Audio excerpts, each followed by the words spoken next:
Got to activate the microphone here. We're going to call this meeting to order, and we'll apparently have a roll call of the commission members. And Barbara, we can start with you if you'd be so kind. Here. Okay.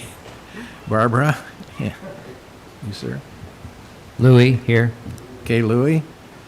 J.J. Jones here. Ken Hewlett here. Byron Scooby here. Gabe Hill here. Okay, we're all present and accounted for, and we have a quorum, apparently. Is that right, Chris? Yes. Okay. Just apropos of keeping things straight, we show the non-Marina tenant position vacant right now, and I'm going to be filling one of those positions. Our boat sold and it closed today. I actually got the cash, so it's official. So, Congratulations. so I'm a non-tenant now. Yeah, the boat won't leave until probably Friday, but we're here for a little while. Our student representative, that seat is vacant. Is that correct? That's correct. They all end on the end of this month. So we're looking for a new one. Maybe Gabe can help us out with that as well. Okay.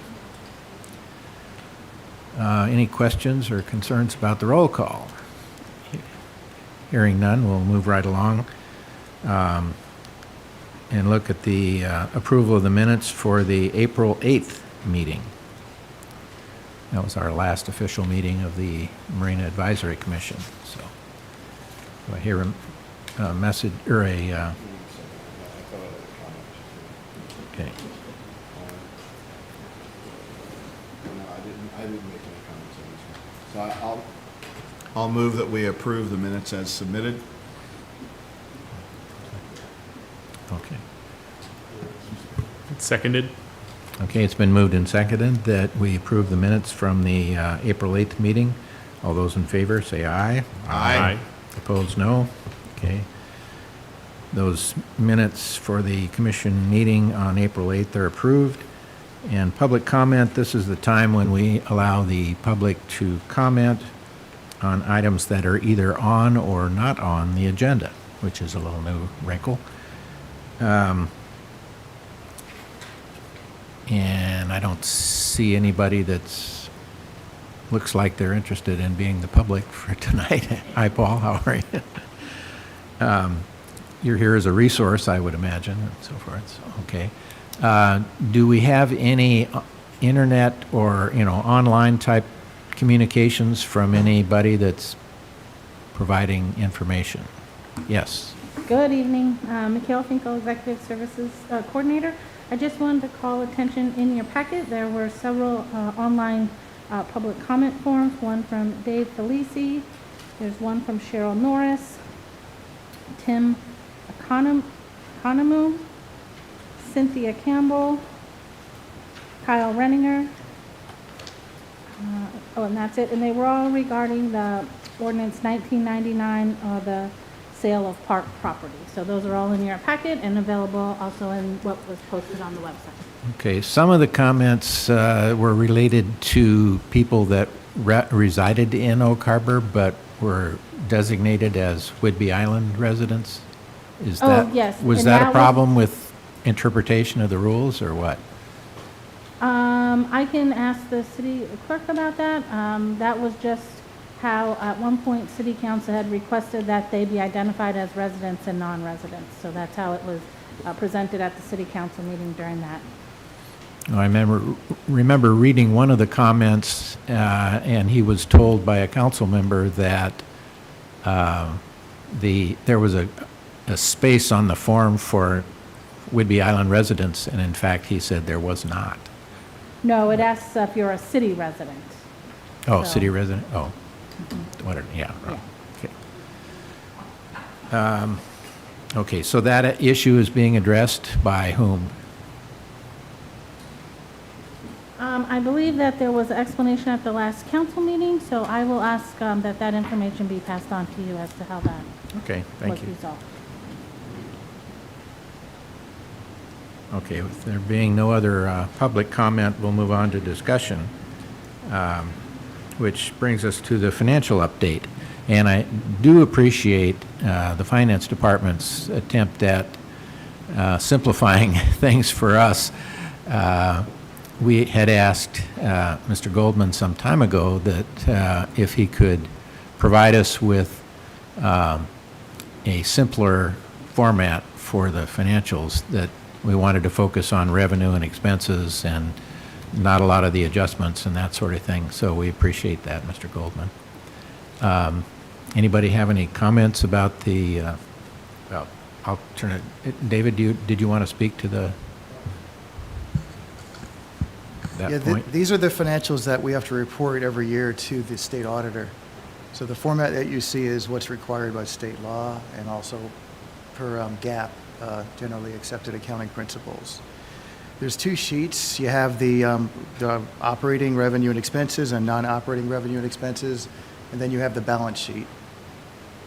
So are there any questions on that, or? Yes, I was curious about the timing of the insurance settlements and so forth, and maybe Chris can fill us in on that one, but that was a significant factor in whether or not we added to our reserves in the past year. So did all of those expenses accrue in 2023? Well, you'll see that the expenses related to that are under the repair and maintenance section, and also some of it's under contractual services and so on. So it may not be all the expenses, maybe previous year's expenses, because the insurance reimbursables usually come after things are done. But that's majority of the expenses did occur in 2023. Some of my questions relate to the interest revenue and interest expense. Which of those items are bond related and which ones are not bond related? The interest expense is bond related. The interest revenue is not bond related. Is that a proportion of the investment portfolio yields to the city? Is that what that is? Yeah, that's your proportional share of the investment portfolio. And what is the current status of the bonds, the outstanding bonds? Well, we have another payment in December, and then next year we have 2 more payments, and it'll be done. December 2025 will be the last payment. Okay, so the interest expense is a small portion Oh, of yeah. We got a great rate. The interest expense is very tiny compared Yeah, to the we principal. appreciate that in the refinancing, that was the whole point of the refinance, was to get the rates down to, I think it was like 1.9% or something like that. Yeah, it was below 2%. It was timing, a lot to do with timing in the market, so. But what's the balance on the existing bonds? 360 times 2, so about 720. 720? About. Okay.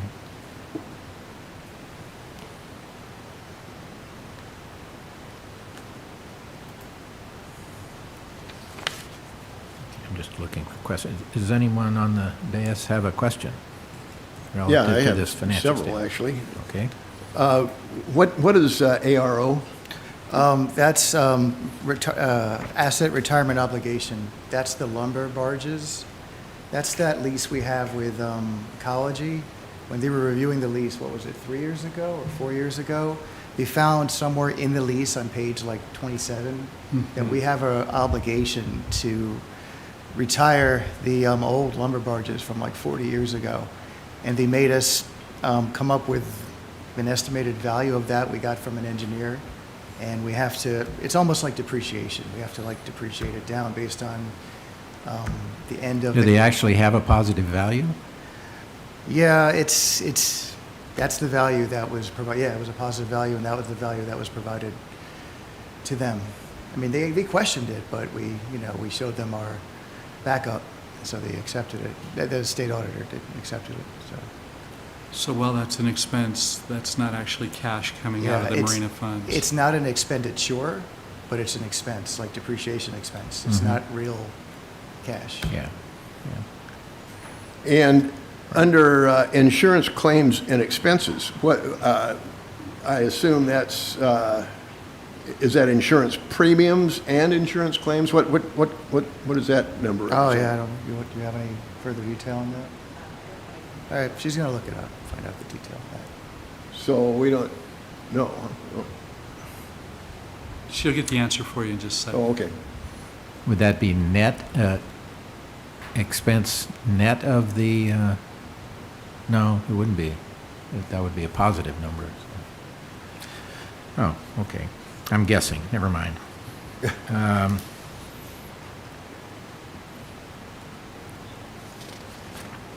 And, ahead. other non-operating revenues, what would those be? So non-operating revenues, based on GAAP, is interest revenue, external subsidies, basically grants. Other non-operating revenue is just anything that didn't fit into one of the major categories that they provide to us to utilize. So we can look in the GL and get that detail. Yeah, we're going to find that out for you. Okay. Chris, would you know what examples are of that? Some of those examples might be the clean water reimbursement we get for our pump out gear Okay. in those services, that type of deal. It'll tell you the GL. Okay. Correct me if I'm wrong, but we did not receive any grant income during 2023, is that correct? We did. We received grant funding for the clean water Mm-hmm. pump out. Is that a grant? It's Or is kind of it just a it's a reimbursement reimbursement, I of guess, is a better way expenses, to yeah. put it, yeah. So I guess in the sense of a true grant, I don't recall receiving any. The clean water is recurring, is it not? Yeah, it's a recurring, it's considered a grant per the state, so they put it under external subsidies in the same pot where grants would fall under. But yeah, it's recurring, it's like an operating type assistance, so. But it is in fact a reimbursement for our operating expenses, is that correct? That's true. We're reimbursed 75% for our labor and parts and all that good stuff. Is there any equipment included with that on an annual basis, Chris? No, they don't operate that way. The way they operate is at the time when it opens, we would let them know we would want to do a new pump out system at the fuel dock or something like that. And then you get put into the pool and then they evaluate them and then they pick the ones they want to do. So in our case, it's not necessarily about new equipment. It's about staff time spent on maintaining the equipment and helping people pump out and that sort of thing. We didn't receive any new equipment in 2023. Does are there any of the repairs to the fuel line part of that equation? No, the clean water grant only deals with sewage. Generic question is on the second page, the total net position beginning of over $6 million. What is that? So your net position includes your assets and your liquid cash and your restricted cash. So you'd have to go to the next sheet to find out how that's broken up. So you go to number 2, Statement of Net Positions, page 12 of 32. Okay. And then on the bottom, you can see how that number is broken up. 2/3 of that number is your net investment in capital assets. It's basically, your facility, the marina itself. Mm-hmm. And you have 257 there restricted for future debt service. There's a pension restriction which is required by state. We have to put this in every enterprise fund. It's just provided to us based on a calculation. Every year it changes. And then the unrestricted is just what it says. It's unrestricted for whatever whatever's needed for the Marina Fund, whether it's a capital project or whether it's just there to have a cushion for a bond rating or just whatnot.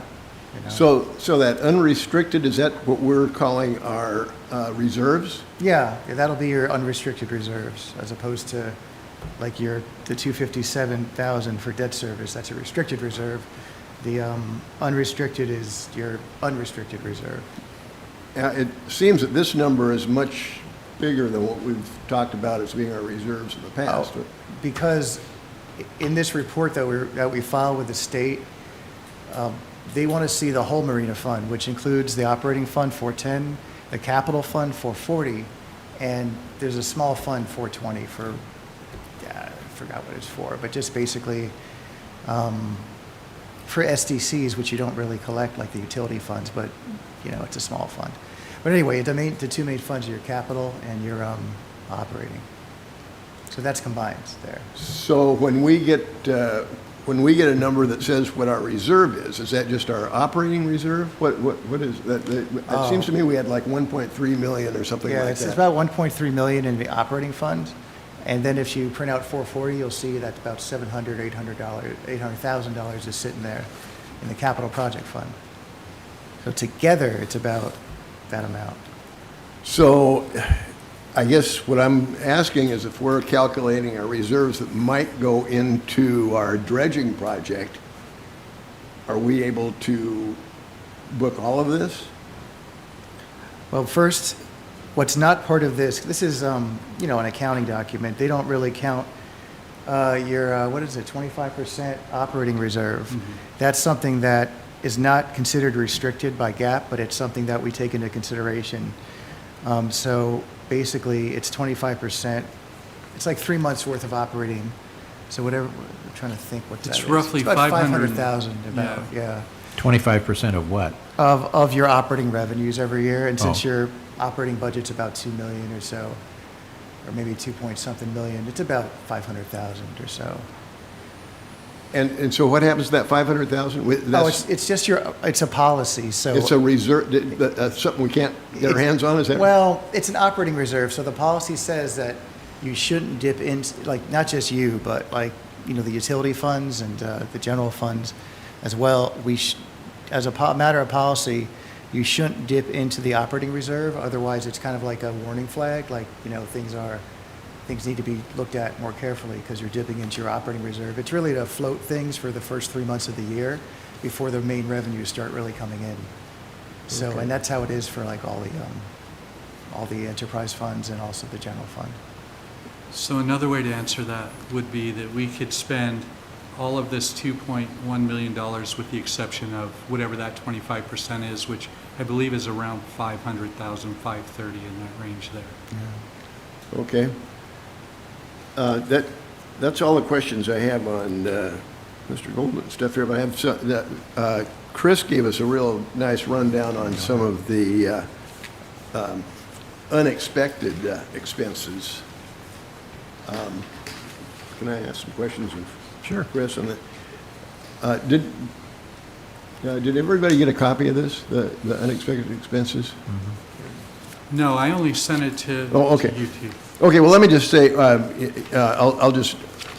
me just read off what they are. I was concerned that in year 2023, we had a number of very large expenses that we weren't really counting on, and I wanted to see if Chris could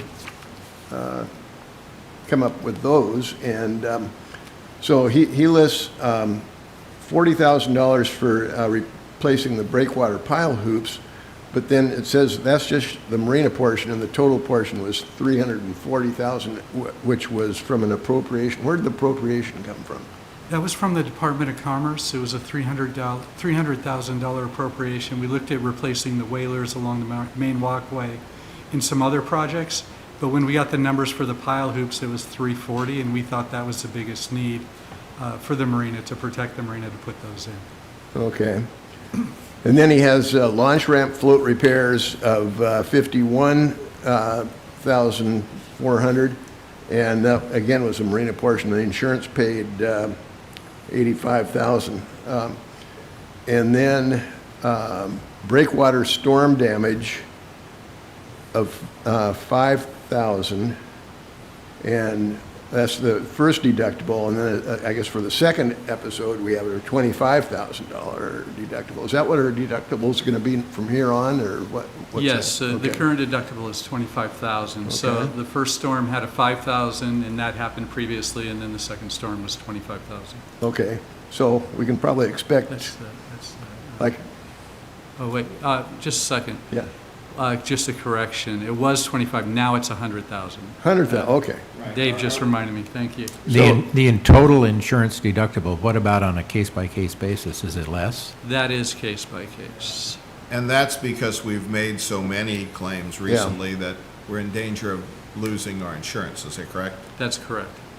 So probably with every winter, we can probably expect another $100,000, right? We made it through last winter. Okay. All right. And the fuel pump repairs, 5,000 Marina, the Marina business plan, now, was that, maybe that's just the only portion we paid in 2023, right? Because we must have paid something in 2022 for that. That's correct. That was the only portion in 2023. I see. And then the Marina rate study, the Marina business plan was 3,100, and the Marina rate study, 14,000, about 14,500. Yes, that's correct. Yeah, and I kind of thought that was going to be 9,000, but I guess that went up in price a little bit. And then we lost a little bit of due diligence out of the Mariners Haven. And then $65,000 to replace the fuel pipe under the launch ramp.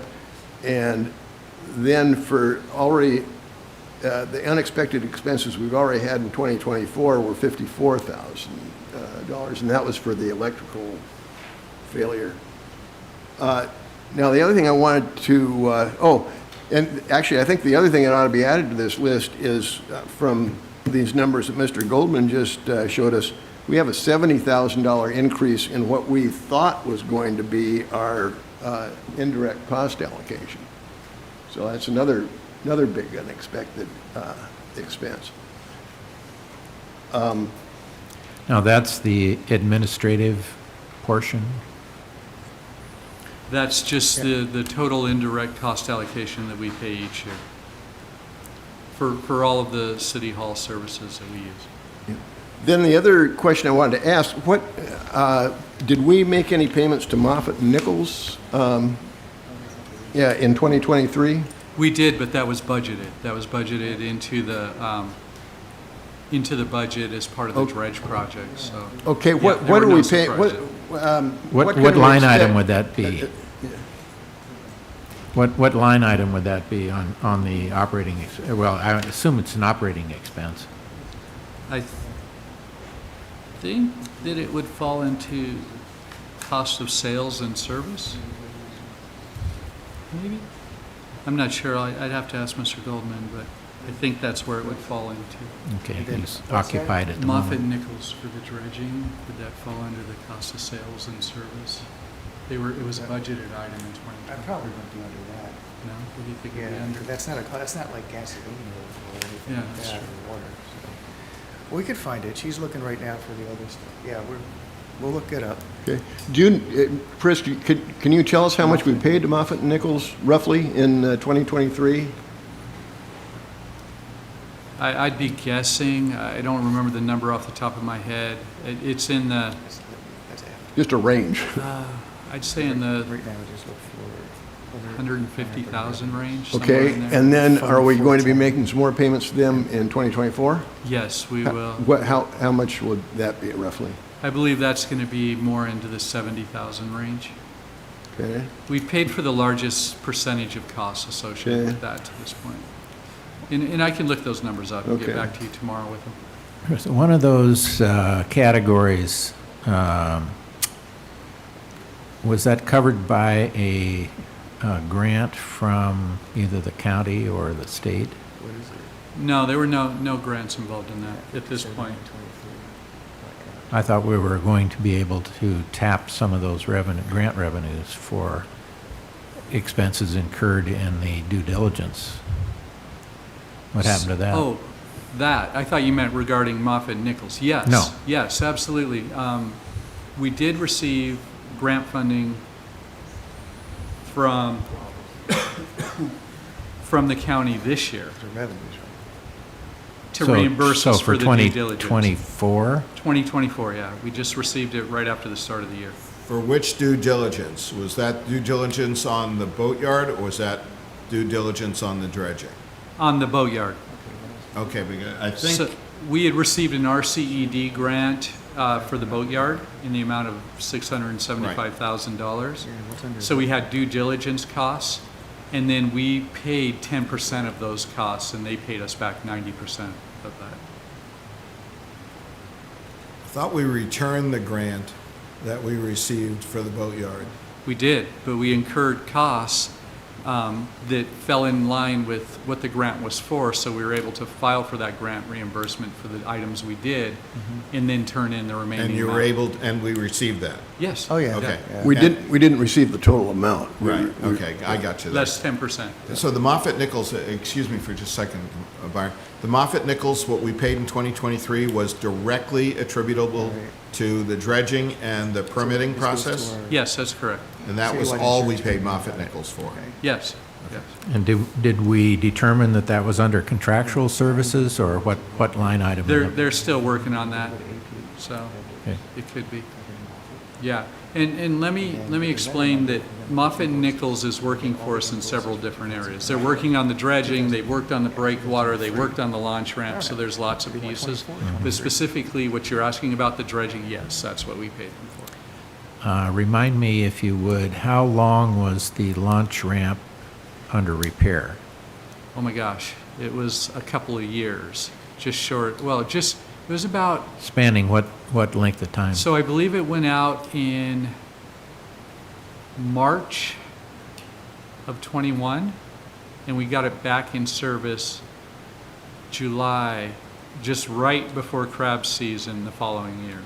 So we missed one crab season, one summer season without it there. So it was out about 18 months, 19 months, somewhere in there.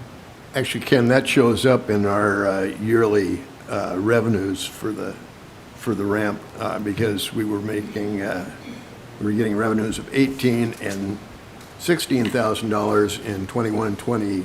Yeah, the 20, the revenues were dramatically Yeah. decreased. Right, because- exactly. And because both, it was out of commission. those 22 and 23 years are dramatically decreased. I guess, what my point, the thing that I was trying to get with asking Chris to itemize all this is that Mr. Sorensen in his previous work has shown that we can usually expect an excess net revenue over the last several years of $200,000, and I mean this year we've got these insurance recoveries and so forth that's in there, so that skews things a little bit. But he says that the most net revenue we've ever had was $400 and some thousand in 2016, and if we're doing $200+ thousand in unexpected expenses, we basically aren't making any money. That's probably a fair statement.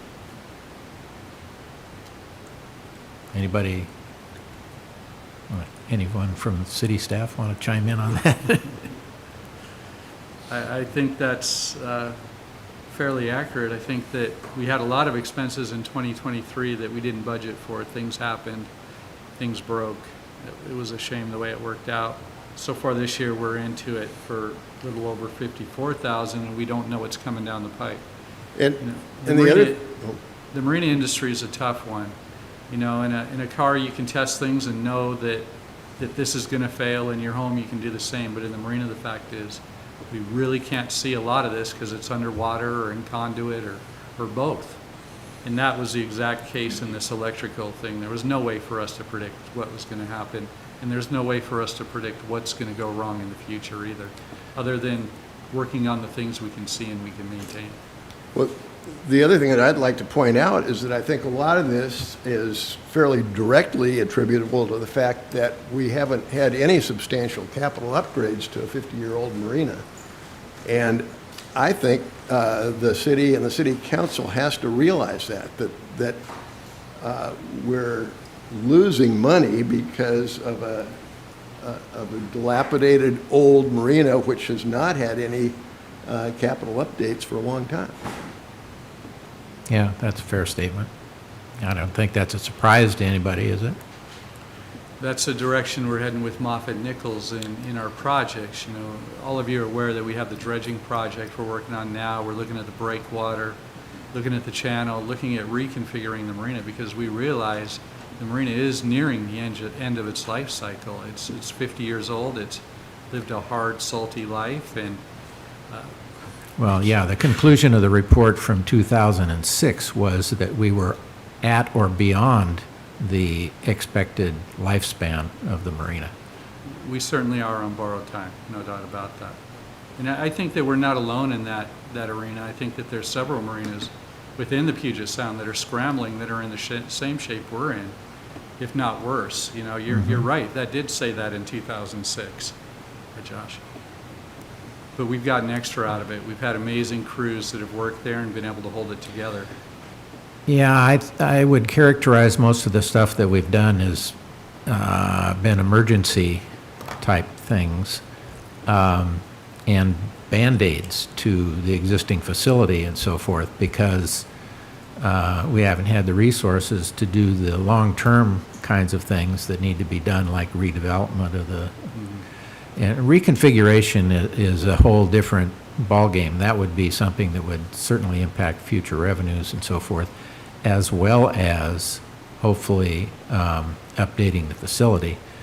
But we're not even close to being able to do that yet, because we're just putting Band-Aids on what we've got. Right. Is that a fair statement? That is a fair statement. That is true. I think that Mr. Goldman has some answers for you, gentlemen, ladies and gentlemen. So the insurance claims and expenses are basically the annual insurance premium and any kind of deductible we had to pay for claims. And the other non-operating revenues, the bulk of that is the excise tax. And then there's also like yacht club fees and other minor things in there. And Moffett and what was the question on Moffett and Nichols? Like how much we spent? Or Yes. Yeah. In 2023, the spend was $162,117. And so far in 2024, it's $134,387. Okay. And where does that appear on the P&L? Oh, she'll get the code. That way we'll figure out where it goes. So we've spent close to $300,000 on, on dredging expenditures, correct? Without any plan to actual fund the project. Engineering and studies. Let me get some primarily. clarification. Is that include?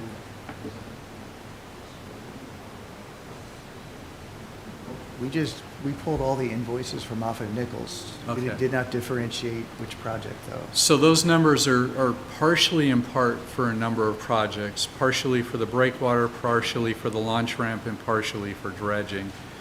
We didn't break them down as we were sitting here by project or what they were for. So in answer to your question, no, not all of that is for dredging. The glaring issue is still, we're doing the engineering and spending significant amounts of money, in the 300,000 or 400,000 range, without a plan to go forward and actually fund the improvements, the actual dredging. I think right now we're focusing on the dredging. That's where we're spending the bulk of the money. And I'm confident that we can do that. As we retire the old bond, as we build our reserves, I think that we're going to be able to do the dredging and be in the same arena we're in, if not better, based on anything that we can find for extra funding for that project. As far as the breakwater goes, as far as the channel goes, and as far as redesigning, reconfiguring the marina, we haven't done a whole lot with that yet. We've talked about it a lot, but we haven't really spent any money on those things other than just condition assessment reports and stuff like that, which are fairly inexpensive because they're surface level eyeball inspections of what's going on, what the condition of the marina is. It's not getting under the floats, testing everything. It's walking from the surface level, essentially. Chris, I don't think you can say that we can, retiring the bond is not going to cover $11.5 million worth of dredging. And we're going to have significant input from something else other than retiring the bond. Well, when I say retire the bond, then we would get a new one. Yeah, So but that we would have a we're charge. now going to be bonding $11 million rather than, what was left from Right. 20 And years that's ago. what we use of reserves as well, too. So we'll be building that up over the next couple of years as well. Okay, let's say we use the reserves and we're trying to bond $9 million. What's, I looked up, I kind of did a little bit on the debt service and that's, we're looking at, what did I say? I guess $650,000 worth of debt service a year, and that's way more than our profit line is every year. Sure, I understand that. I think what we're all trying to say is, we can't do this on the backs of the tenants again. It's a big difference between, by the time we're done with this, by the time you start moving floats, this project is going to go well into the 12 to 13 to 14, perhaps even $14 million. And I think realistically, we have to expect that. The marina tenants can't pay the debt service on that type of investment. So that money is going to have to come from another source. So I don't disagree with you. There's some stuff happening behind the scenes that I'm not going to share with you here tonight. All I can say is stay tuned. Stay tuned. Well, yeah, You'll I get appreciate the that. information as soon as I can report it to you. Yeah, I appreciate that. And I do know that we've written some letters to our legislative folks in DC. But, we're getting to the end of the election cycle right now, and usually the money doesn't flow after that date. They suddenly lose interest in the kinds of things that we're talking about, making improvements to existing facilities and so forth. And I remember Mr. Sorensen made the comment one time that, if I remember the context exactly, or appropriately, that we couldn't earn our way out of the problem being the need to dredge. Is that a fair statement, Paul? Okay. And we made recommendations to the city council about rate increases and so forth, and they were discounted. And we did increase, in some instances, we increased the rates on slips that we don't have. Right? Yeah, we're jumping ahead to the next subject, but rates are the next subject. I think that Well, it's it all would financial. be useful information for the commission to know that in September, tentatively September 25th, I believe it is, a large part of that workshop, if not all of that workshop, nice to see you, Josh, is going to be based on the marina. So there's going to be a whole lot of new things coming out at that. We're going to be seeking council direction on stuff, not at the workshop, but we're going to be filling them in. We will be seeking direction from them moving down the road as to what they'd like us to do. But there are some things happening that I'm just not able to share with you. What's the date of that workshop? I believe it's the 25th, tentatively September 25th? Yeah, yeah. So And- it's just tentative now. I'll keep you updated The as we get commission closer. members are all going to get invited to that event? You are invited now. Okay. Yeah. Will we be able to speak? That's up to the mayor. I can't say that. All right. Okay, I've just got one other thing that I just wanted to point out is, as part, I think it's a state requirement, but the enterprise funds, the city council is supposed to come up with a capital improvement plan regarding the enterprise funds, and it's supposed to be updated yearly. And I'd just like to point out that the last one that was done was for years 2023 through 2028. And So it has marina improvements on there.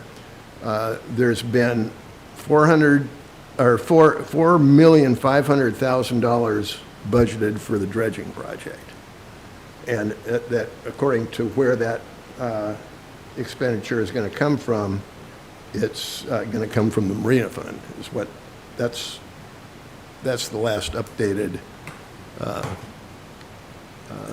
improvement plan. So the capital improvement plan's updated every year. It's handled by Development Services. So during a budget year, which we're in right now, the city council adopts the capital improvement plan and the long-term capital plan along with the budget. So they'll be adopting that this fall or early winter. But in the mid-biennial period, CAC from Development Services kind of leads the charge and works with all the departments and finance and everything and updates the capital improvement plan. So there should be an update from the 23, 28. It could be a 24, 29 one in there somewhere. It should be on our web. I assume it's on our website under the. Well, the in discussion that I Development saw from the last worksheet, or workshop for the council was, it included the Flintstone Park pier, but there was nothing on there for marina improvements. There was a July 31st workshop where the city, I can't use these, where the city council adopted a whole bunch of, well, they didn't adopt anything. It was a workshop. They heard all the proposed projects that will be in the budget that'll be coming up in the fall or early winter, and they provided us some feedback and direction as to what to include in the final budget, or at least the proposed budget to them, which will be going in about a month and a half. And it does contain a bunch of projects for the marina. We have the Marina Dredging and Mitigation Project, that's $11.7 million. There's a Marina Breakwater Replacement and Mitigation Project, that's $7.5 million. There's Channel Dredging, which is, there's $5.3 million in there, but that's all, I think that's all unsecured grants, right? And then you have Marina Renovation and Mitigation Project, that's 13.2, that's another to be determined type revenue. And there's a small one, Replace Southern Log Boom and FDOC Storm Damage Repair Phase 3 and Marina Dock Improvements. Those are small, those three small ones. Well, add up to the big items that you mentioned Yeah, are they're- all pie in the sky as far as I'm Let me concerned. see the funding source. Marina reconfiguration and stuff like Is that. there the funding source? We're not even working on those things because we don't think Yeah. they're feasible at this time. And that was advice given to us by Moffett and Nichols. They said, you know, we're going to spend, essentially what they were saying, and I think what they were saying, what I think I heard was, we're going to spend all your money dredging this thing. You can't do reconfiguration and all these other improvements. I can tell you that working with Moffett and Nichols has been fantastic. They are extremely sensitive of the money they're spending and how they're spending it. We're having conversations about that continually in our meetings and where they're at, where the budget is at, and how the money is being spent. And truth of the matter is, they could have jumped right into the project and said, okay, you have enough budget here, we're gonna do the dredging, and at the same part, we're gonna take some of that money and do the breakwater or the reconfiguration or the channel or whatever. And they've actually been the ones hitting the brakes saying, no, let's just focus on dredging. We can talk about these other things, but we don't want to go too far into them, because then we would be eating up your dredging money instead of just letting that focus there. So the conversations we've had with them on that haven't been extremely deep. They've been deeper than surface level, but they haven't been all the way down to the bottom. So they're extremely sensitive on how they're spending the money and very Well, they want to get cognizant of- paid, too. Well, yeah, they're extremely cognizant of where the marina financial situation is. Paul's worked with them for years and years. The project manager, Bill Gherkin, he's just amazing to work with. And as Paul's done his numbers and run things at the marina, they've seen all that and they have that information, so they know exactly where we stand. And that's why we're kind of focusing, or basically focusing on dredging, but still kind of talking about these other things somewhat too. So in the budget discussions that have taken place so far, one of them was breakwater, if I remember correctly. What breakwater are we talking about? And what? FDOC. Is FDOC. there a funding source for that? No, we do not have a funding source at this time for it. Yeah, but when you say FDOC, are you talking about a permanent landfill type breakwater? Well, there's a lot of different ways that they've touched base with us on. Everything from rebuilding our current one, that would include replacing all of the rods, all of the fasteners, everything out there. The other option that they've talked about is putting in a steel sheet wall. When you say they, you're talking about the council? Moffett Nichols. Oh, Moffett Nichols. Yeah. Okay. And then another option we've talked about is putting in a conventional floating breakwater that would go out in front of FDOC so we don't lose those slips, and maybe even taking the patios off. And so we have a huge side tie area on FDOC and those 52 40-foot slips as well with the breakwater in front of it. So it's pretty dynamic. That's exactly what Deer Harbor did.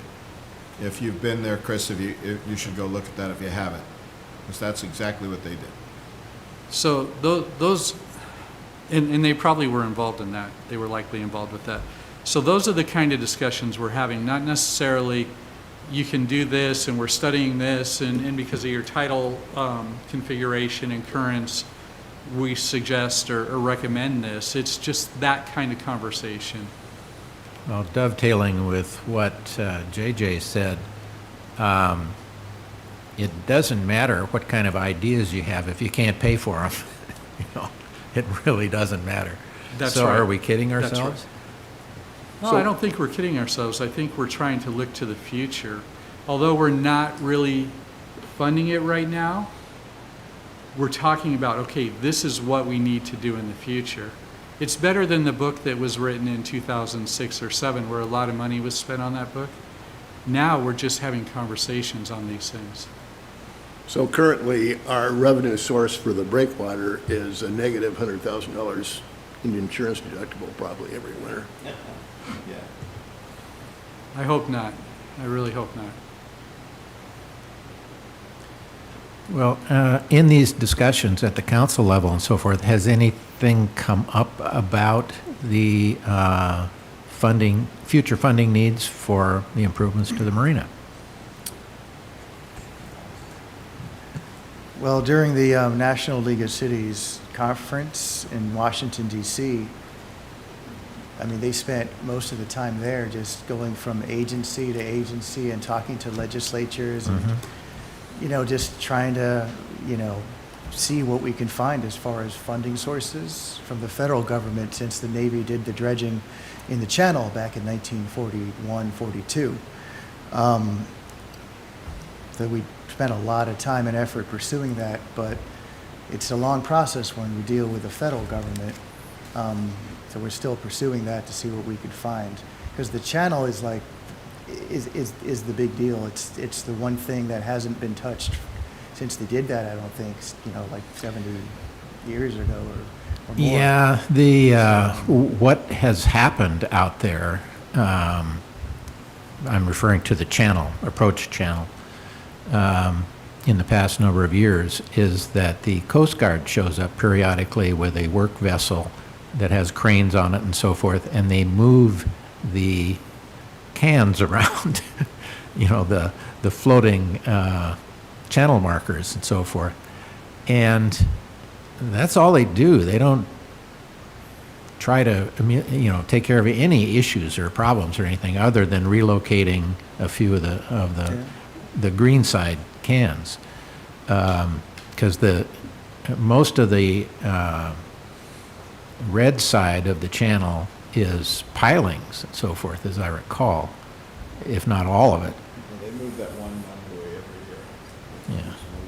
So it's not without cost, and I want to make that clear that those guys are getting paid by somebody, you know, the crews that come out and spend, you know, a few days moving things around, and they change the light bulbs, and they change the solar panels, and they do, you know, they do a variety of things, and they're right out in front of my house, is why I see them and notice what they're doing, and I think they're probably doing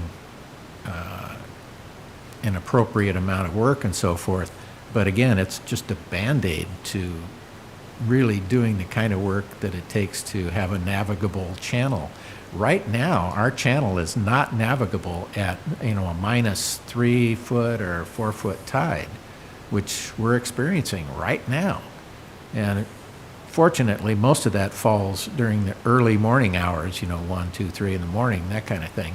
Midday in the summertime. But in the summertime, yeah, it's during the midday hours when people are trying to move their boats in and out. And I've seen a number of vessels approach our channel. They look like transients or something. I didn't recognize the boats, and I usually recognize most of them. But they'll approach the channel, and they'll get to a point between the green buoy and the first red, and they'll turn around and leave because, you know, their depth sounder started recording, you know, 9 or 10 feet of water, and they don't want to go aground. You know, their boats are designed to float, Yeah, not. there was one grant that sounded promising, and then it turned out we needed to be commercial. We needed to have like, That's the, yeah. Yeah. you know, we counted the whole poundage of all the crabs, right, and everything else. It just wasn't, We weren't there. it wasn't there for that. Yeah. But maybe a port district might be something. I mean, that's something that, Well, possibility you know, perhaps. any sort of taxing district is a different, it's an additional administrative body. So you have to, you know, Yeah. get some space and hire people and get them computers and cars and all that kind of stuff. But I'm saying that because I remember when we were looking at grants for the marina, we just kept running into like grants that were specifically for ports, you know, and we were just scratching our head going, well, that's not fair. Yeah, it's, that's a fair assessment. But why should it be that ports have first priority over grant funding? I mean, That's at the state and national level. That's beyond us sitting here. All of these points you make are great, and they're true, and they're accurate. And this is all going to be part of the conversation with the city council. You know, I've been there a long time. I haven't been there as long as Byron, who is our longest tenured tenant right now, 1975? 1980.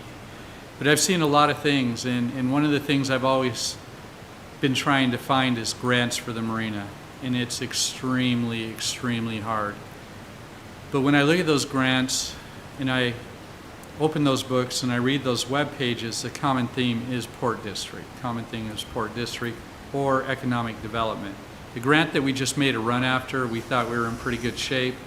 We had numbers on the amount of crab that was sold, how much it cost, all of that, and we fell far short of their expectations. So it's not that we're not trying to find these things and we're pulling out all the stops. It's just flat out we don't qualify for a lot of these things. But that doesn't mean we're going to stop. We're always looking for ways, and I spend a great deal of time reading through grant manuals and web pages, and it's not the most exciting thing, but we just keep looking.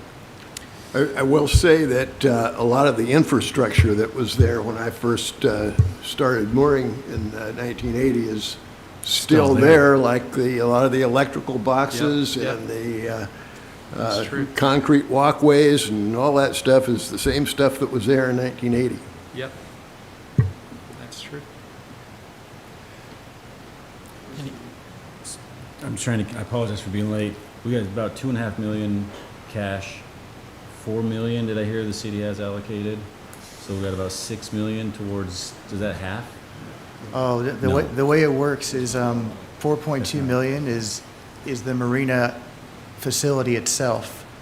That's capital assets. total for the marina. And the remainder of it's unrestricted, but about $500,000 of that is, I mean, technically, accounting-wise, it's unrestricted, but based on the city's policy, it's for the operating reserve, about 3 months' worth, you know. So, That's how it is in other, like the water fund and sewer Is fund any and of that, stuff. David, is any of that reserve allocated to the, what, $250,000 or whatever the number was for the bond Oh, that's on top. surety thing? That's or- on top of that. So the 500,000 is something we do when we do our like when we budget something called the beginning fund balance or beginning net position for the enterprise funds. We subtract that out because it's not something that, it's not like a resource that can be used really for the budget. Although if push comes to shove, you could use it. It's just like a red flag once you start dipping into it. It's not like it's something that's restricted, because when things are restricted, they're restricted because of outside, I'm getting into accounting terminology, but when something's restricted, it's restricted because of some outside the city type of thing, like a bond covenant into bonds, or the state says it has to be restricted, like the pension thing. So it's unrestricted. There are some reserves in there, like the operating reserve, but yeah, so it's 500 of that is the operating reserve, and 257 is the restricted debt service thing, which will go away once we pay the bond off next year. Well, Unless can there's a those new one funds that- be applied to principal reduction on the bond? Yeah, once the bond's done, I mean, we could take the 250, since we won't need it anymore, we can take the 257 out. So the last payment is 360, right? Yeah, $360,000. So we can certainly take that and apply it to that last payment, That won't be an issue. Of course, the new bond we get will they'll probably have their own covenants. We may have to reserve some other number depending on what they say. What type of bond would we apply for? We don't know what the final number is. We don't know how much money we're gonna need. Yeah, we won't apply for that bond until we have a better sense of how much we need to take out, right? Because if we keep applying for grants or maybe earmarks from the state or federal government, if we happen to get some, that'll reduce how much we have to borrow, right? And then we'll just have to figure out, based on the debt service, what is going to fund the debt service on that going forward. How much is going to come from the Marina Fund and how much might be able to come from elsewhere? It's all about revenues, like general fund's tight. Everything's accounted for already. If any new revenues were to come out of the general fund, we'd have to look at, what do we cut in the general fund? But if a new revenue is able to be generated, whether it's some revenue from the state that they develop for whatever reason to help us out in other areas, and that might free up some resources elsewhere, or, there's some options out there for new revenues. There's always options out there for new revenues. Some require voter approval, some require council approval, but that kind of thing might be able to free up like a new source of funds to pay for various initiatives that city council wants to pursue, right? So, But there is no leeway in the budget today, for example. I mean, all the money yeah. is accounted for, correct? All the recurring revenues are accounted It's for. accounted for. I mean, there might be some one-time money, in like fund balance, if the council wanted to take a look at how much might be available, that could be possibly applied if that's their decision. But they have lots of priorities, they're Sure. talking about all kinds of things. But as far as a recurring expense like debt service, you need to have, our financial policies say you need to have recurring revenue to cover something that's going to keep repeating every year. And that's, unfortunately, our property taxes go up, unless there's a levy lid lift like there was for fire. Those only go up by like 1% or so, plus new construction, so maybe 1.5%. Our sales taxes they've stopped increasing. The trend is like flat. The utility taxes, that's something the council did approve an increase for, specifically to pay for the indigent defense that doubled. And that's not doubling just for Oak Harbor. That indigent defense is going to happen everywhere. I got something from the Association of Washington Cities the other day.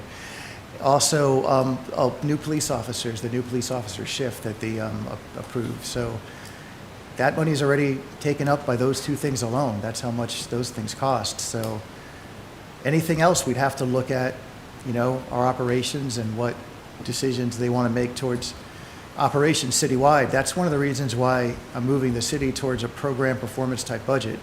So we can kind of break down everything we do and take a close look at what's adding value, what the citizens are asking for, and maybe there's stuff in the budget that the citizens asked for like 10, 15 years ago, right?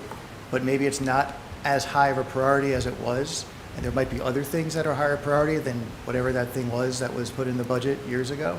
So those kind of things we'll be able to at least demonstrate to the decision makers, like, here's where everything is, it's all compartmentalized, and here's our needs. This might help you make a decision, you know? But that's a new thing, and we have to build some history in the program performance-based budget first, you know, to get a better sense of it. That might take a couple of years, but Just just to all kind ideas of, we're looking at. close the loop and so forth, certainly we understand that there are resource limitations and so forth. We're very cognizant of that fact. And what Byron and JJ have said underscores the fact that we're charging along, spending significant amounts of money for engineering and permit process and so forth for a project that we can't currently fund. Is that a fair statement? Yeah, and it raises, that was going to be my next question. Should we stop spending money on this project? I mean, realistically, I mean, if there's no reasonable expectation that this can get funded, you know, at least, you know, we're talking, every estimate we saw was in excess of $10 million. And do we need to keep spending money on a project that we may not be able to ever afford? Well, I think what the council has to understand, though, that this is an existential crisis for the marina. And without dredging, nobody wants their expensive boat to be sitting on the bottom for and a lot of the boats in our marina are sitting on the bottom during low tides. And if the dredging isn't done, and there's a certain amount of time that it will need to be done, or there's going to be a lot more boats sitting on the bottom, people are going to start moving out. They are not going to stay in our marina, and the marina is going to fail, and then the city is going to be strapped with a huge expense to, I'm sure there's going to be a requirement that the marina has to be delivered to a natural state, and we're going to have to spend millions of dollars to remove the infrastructure. So it's a crisis situation, and I don't think that the council understands that. I'd like to add something to that. I'm just new guy, might be a nascent comment, but hey, we got this big dredge project going. We could clear the path into the marina, make it deep, and then the marina might fail miserably and end up in that state. I mean, what's the long-term plan, and does the city actually value this? As far as who would pay that $10 million bill? Well, it sounds like nobody's going to pay it right now. I mean, so we got to clear the path into the marina, and the marina just might implode. It's already living on borrowed time. Right. So there's no long-term, hey, we could clear the path, and the marina might, you know, who knows what that would look I mean, like. that's but- a very valid point, because Chris, you know, if they start moving fingers and start moving docks to dredge underneath, you may not be able to put them back the way they are, because we know the condition of the pilings, and we know the condition of the floats themselves. So if we get money to dredge without money to fix the marina in general, you're absolutely right, Louis. It's good money after bad. So I don't know. Byron's correct too. This is a real threat to the future of this waterfront community. You know, that we may not be a waterfront community. Well, we'll always be a waterfront community. May not be a boating community. I think that this discussion we're having right here is going to come up during the workshop. And then at some point, we're going to go before the council. See, the workshop is just to talk about it. It's to explain where we're at, to give feedback, and to let them know of what's going on.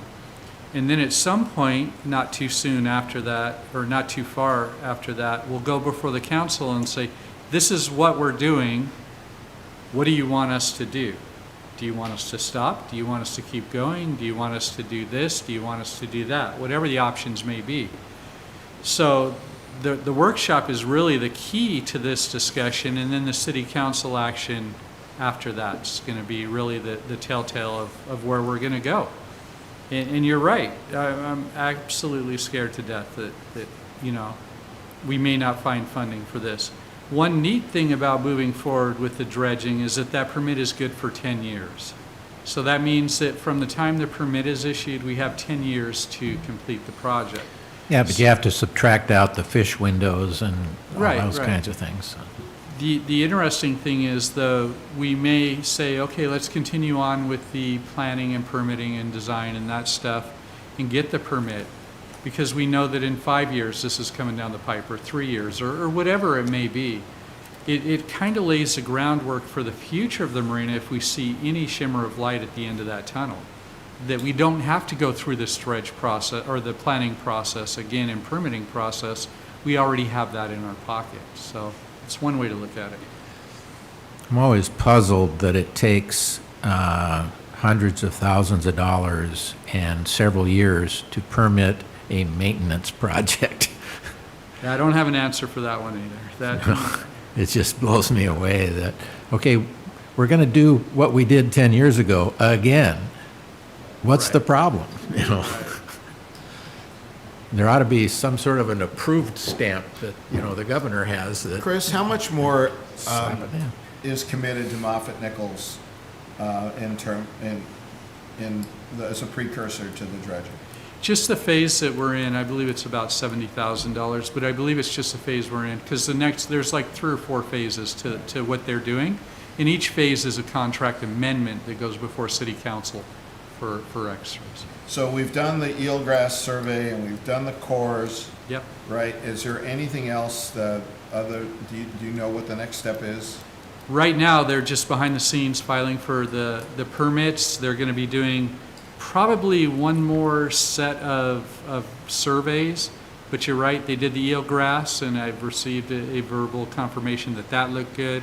I talked to the people doing the core samples last week, and they said, yeah, this looks really good. Core samples, are you talking about the mud on the bottom? Yeah, they went down 10, 14, 15 feet and pulled up these Okay. big tubes.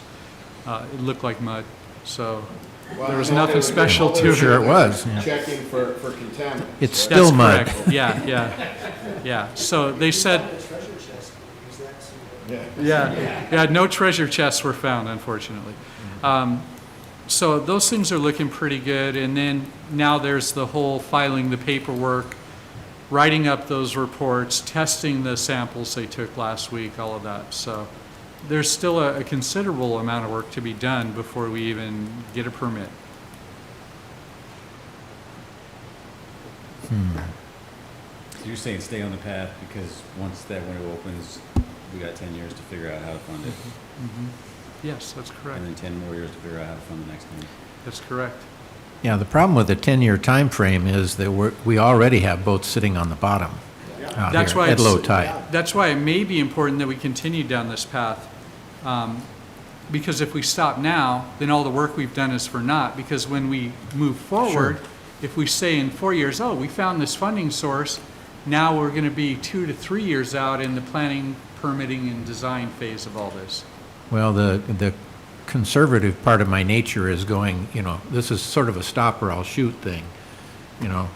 And you know I'm extremely conservative too. Yeah, So. I can appreciate that, but, and Paul has been in on a lot of these discussions and so forth, and he's probably chafing at the bit to say something, but you probably don't want to, I would imagine. Mr. Sorensen, of course, was heavily involved in the 2006 study that was published, and then the most recent rate discussions and so forth that we all went through and so forth at the time. You as the chairman can invite him to the podium if you'd like. Well, I don't know, Paul, do you have anything you want to add?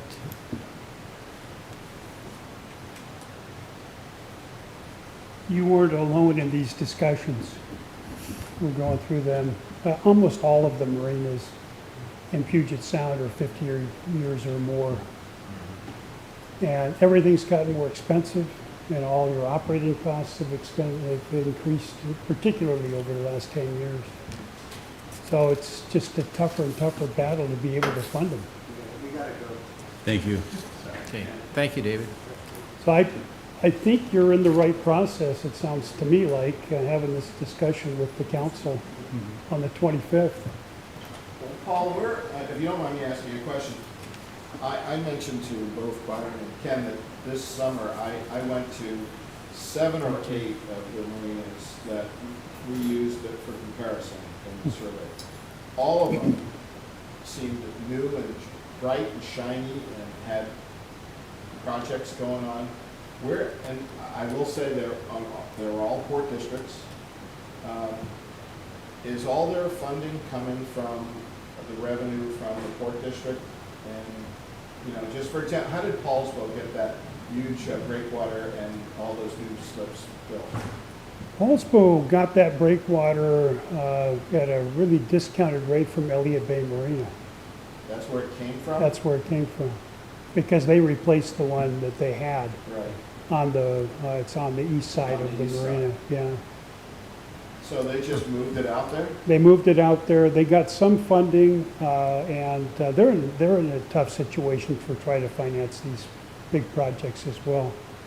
So But they have gone port- after some They have grants. a port, right, there Yeah. in Paulsville. The port does make it easier in some ways, but I'm finding the same thing with the port authorities too. The costs have gotten to such an extent that it's really tough to pay for them. Yeah, the burden of port districts falls back on Speyer, though. I mean, it's, And on the businesses within the port district. of course, yeah, it's not the silver bullet at all. It's just a different bullet. Yeah. Well, and recently Everett wanted to expand their port district from the district they have now to all of the Snohomish County that wasn't covered by Edmonds and Everett. So it's And probably not a they fair were- question, Paul, but do you see value in being a port district? I think there is value in being a port district. I just think it's really tough to get people that aren't in one to vote to be in one. Sure. Sure. And that's what they found in Everett. They just went out and had a vote, and it came out significantly against expanding the size of the port. But Everett has made incredible progress down on their port. Yeah, And that has come from multiple sources. And the biggest one, I guess, is from all the businesses. The hotels and restaurants that are down in that area are paying a significant tax. you know, that's really been the case in Bellingham, to a lesser extent in Anacortes and Everett. We see that waterfront development, which, we talked about looking at that opportunity. There's just not that much real estate, and it's pretty far away from the downtown area. So there are some opportunities. Okay. Barbara? I will put something in there. It looks like, I always say looks like we're gonna get the Hilton, and it's gonna be down there on Bay Shore. Looks like we got all that jumble, what we needed to do done.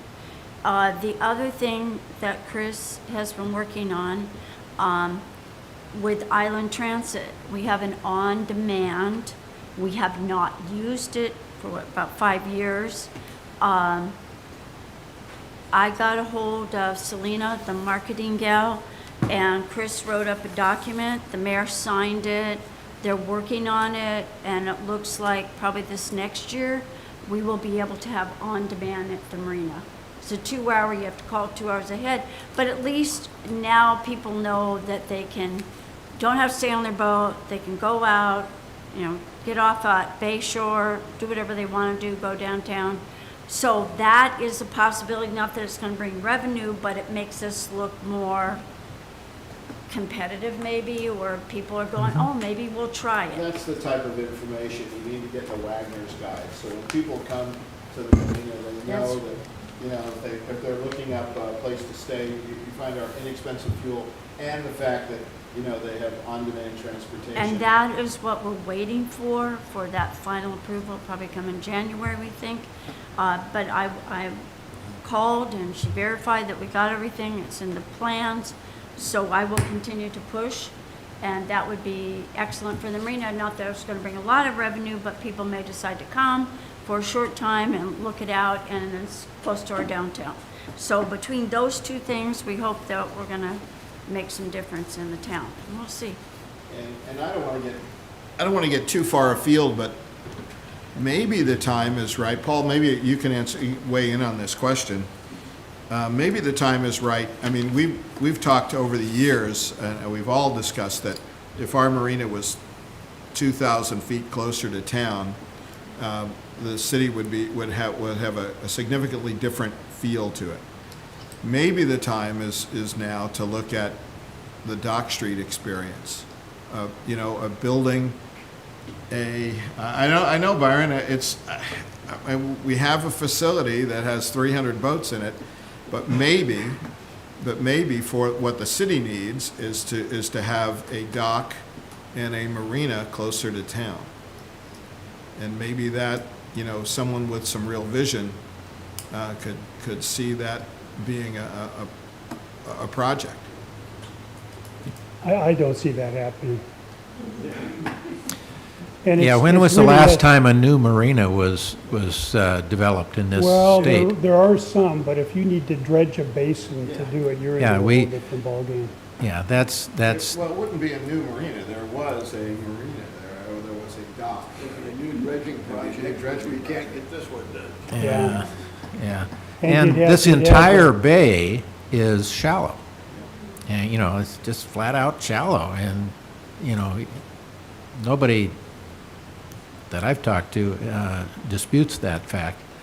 And in fact, it's shallow enough that you can't get a permit for a mooring buoy in this bay. We looked at that, and you have to have, what is it, 10 feet at minus low, Yeah, it's you know, more low than, water. it's more than 10. And, And yeah. there's no place out there that we can meet that requirement, so. Plus the swing ratio isn't right in our small little bay. Yeah, So you yeah. might get 2 boats, maybe 3. At the time, we thought, yeah, maybe we can generate some additional revenue by having some mooring buoys out there and so forth. And we did a fair amount of research on that and looked at the requirements and said, this is really what the requirements are? And they said, yes, that's what it is. Unless you have deep water, it's not an option. So, I just don't, I've been doing this, I started the firm in '86, and this stuff is not getting easier or less expensive. It's getting harder to do and more expensive, and it's, working on your house. If you did it 10 years ago, you paid one number, and you think you might have something close to that. It's not the way it is. It's just a lot more expensive to do it. So you've got some real difficult decisions to make, but it seems to me like the process is the right one. okay, thank you, Paul. I like your idea of finding a goodwill breakwater. That's awesome. Is there any chance to get private equity involved in any way where the city owns it?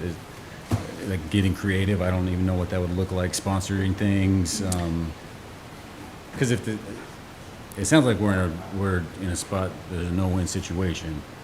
So I'm just wondering how creative can we get, or have others done something outside Yeah, the box? private equity looks at a lot of the same things that we're looking at, and it's the revenue versus the expense trade-off. And in private equity world, you're also looking at a profit margin, and we're not. We're operating almost like a nonprofit, not by design, but by accident, by reality. So, we have those advantages, the advantage being that we're not trying to generate a profit and so forth. But that would be certainly it's something that I've actually talked to a couple of people that said they were interested in some sort of a private equity thing, but they wanted to own the entire facility and control the entire facility, and perhaps not be terribly interested in the wishes or demands of the public. And that's a pretty high priority for us. I think that's exactly the right statement. There's several investors and marina owners that have those facilities right now, including some that have taken on long-term leases with the city. Leschi and Lakewood marinas in Lake Washington are owned by the city of Seattle, but operated by a private company. And they found a way to make that work. But what you have is you have a lot of expenses that aren't revenue generating. You don't make any money from dredging. You Right. don't make any money from putting in breakwater. After all those things are in, then there may be an opportunity for some private developer, but then you'd have to really take a look and see what they wanted to do and if that were better than having public operation. Well, I think it's fair to say that we've considered that sort of thing and talked to some potential resource people for that, some sort of public-private partnership kind of thing and so forth. But I've not seen anything that approaches reality yet.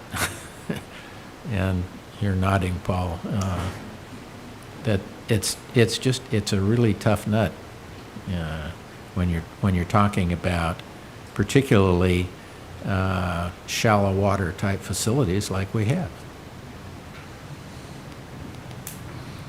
Thank you.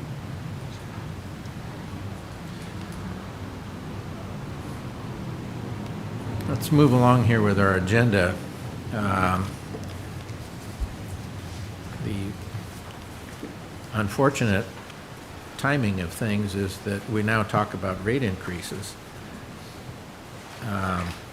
And I think, again, one of the statements that I made earlier was kind of an unfair summary of what Paul had talked about in some of our meetings that we had the last time we increased rates, that we really couldn't increase rates enough to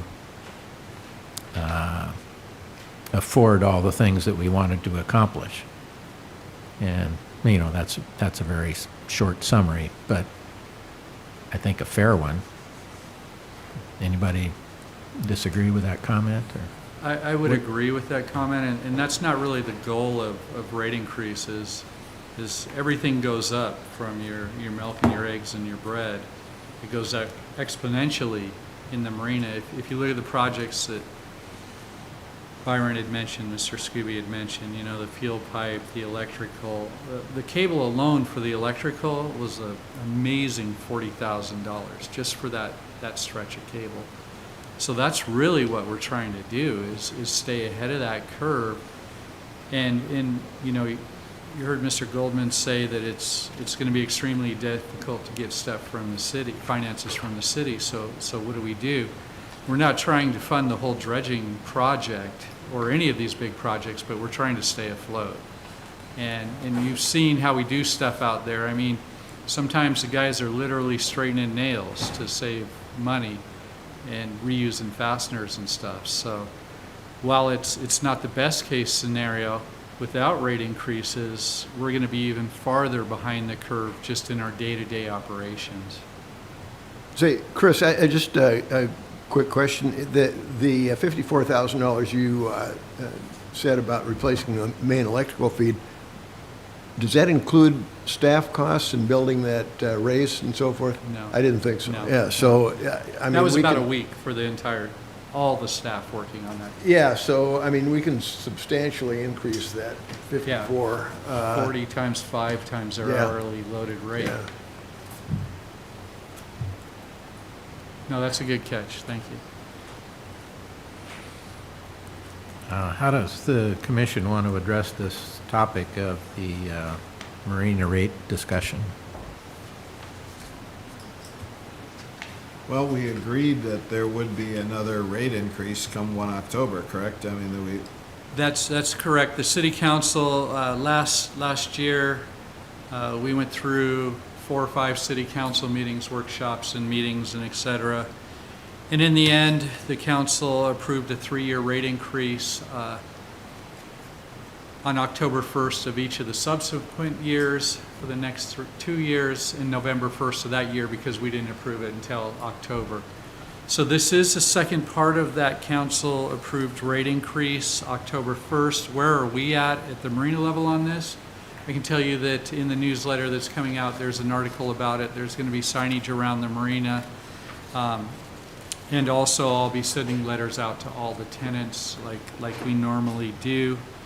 Behind the scenes, Stephanie is already inputting these rates. She can set a timer on them so that they start at the end of the month. So we're well into it and trying to make this as painless as we possibly can. When people call for mortgage and, do you have this slip, that slip, storage sheds, whatever, we have been telling them for a few weeks now, yes, we have it, it's available. This is the rate right now, but October 1st, this is going to be the rate. So we're really trying to take the surprise out of this, and, nobody likes this. This is about the second worst thing I do in my job is raising rates. I don't like rates to be raised in my own personal life, but it's really a necessity. It really is.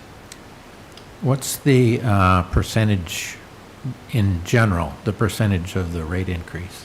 It's all over the board depending upon the size of the slip and the service you're rendering. So I recall, Paul, can you help us with that? Was that about? It was, I It was- remember, it it was was anywhere between- between 11 and 14%. Yeah, I think that's about right. Yeah. From last year to this year? Yeah, But at if you look at- 14% per year. Yeah. For me, for Yeah. example, in my slip, it was going Yeah. 14% a year for three consecutive years. If you look at the attachment in your packet, this packet here, it breaks down each for the mortgage towards the back. It starts on page 20, and you can see the numbers, and this is the total price number, including the dredge fees and the tax and all that stuff. So I'm trying to recall, right now, we are charging the leasehold tax, the 12.5% or whatever it is, and we also charge sales tax. No, we charge leasehold tax on the items that require it. And leasehold taxes is governed by the state, and it's in lieu of property tax, mortgage, storage sheds, those sorts of things. Sales tax is on things like diesel, marina staff labor. If you need us to do something or you break something and we charge you for it, there's sales tax on that, but not on mortgage, no. Well, my most recent bill that I just got includes $64 in sales tax. Did you buy diesel? No. May- My marina bill has a. That could be a wording issue. Does it say state leasehold tax on it anywhere? Yeah, but it's in addition to that. Sales tax. Yeah. Well, it says sales tax. They all say sales tax. But they don't say state leasehold tax. No. Okay, No, that's what that is. could be, yeah, that could be the problem. Yeah. The dredging fee is separate, environmental compliance is Right. separate, metered electric is separate, and, Sales Yeah, tax they're- is the leasehold. Yeah, it is the leasehold. okay. Yeah. Yeah, you should probably Yeah, correct we'll work that on your, changing that. yeah, on your paperwork, yeah. I mean, we don't have to take any action on this. No, Because the council has already taken action, Yeah, so. it's already, it's done. Well, we still, as an advisory commission, can express our interests in various ways and so forth, but that would take a consensus of this group and so forth. I would be interested, Ken, in seeing what the increase in the rates has done to our monthly revenue. I know I was trying to figure it out, but, based on the last section that was included in the packet, but it's really hard to tell what our mortgage revenue was before the increase and what it is now. But from the sound of it, I mean, this was supposed to increase our monthly profitability. You did. It did to what extent? We've already spent everything that we were going to, Right. any Yeah. increase we were going to get. And on top of that, the indirect allocation cost went up another $60,000. So any increase we would have realized from a rate increase went right back into the city. So, I mean, there's no other way to put it. I mean, that is the truth. So I thought this question might come up. And I have some numbers for you folks. Good, thank you, thank you. So as we look at things, and these are just a few of the heavy hitters within the Marina financial system. Permanent mortgage went from 490 to 532. And this is, I'm just gonna write these down. yeah, and I can send them to you. Oh, yeah, please. And this What are is- you, This is the time frame over the course of 2023 from January through July, and from 2024, January through July. So Okay. this is apples to apples. Okay. Okay. So permanent mortgage is up 8%, went from 490 in 23 to 532 in 24. Guest mortgage is up 25%. It went from 34,000 to nearly Now, that's 46,000. good. you're talking about gross numbers, so Yeah. gross revenue? Yes, yeah. Okay. Dredge fee is up 15%. It went from 105 to 124. That was because we were gonna Yeah. pay off the Yeah, bonds. yeah, and that was a wise move by Mr. Golden. In the sheds, this is another big hitter. It's up 12%, went from 78 to 88,000. So the rate increases are working. The rates are going up. But you said the marina revenue, I mean, in the marina, not the sheds, went up only 8%. Yes, so far. But the interesting thing about this, because I was somewhat disappointed myself for a moment, is I realized we're not taking August and September into consideration here. Okay. You got to remember that the marina makes the vast majority of its revenue May through September, and then the rest just kind of shoulder months trail Well, off. but the mortgage should be consistent, you know, the month. Relatively, yeah. No, Other there's a than- other huge than- spike. Oh, because of B and C, B and D doc?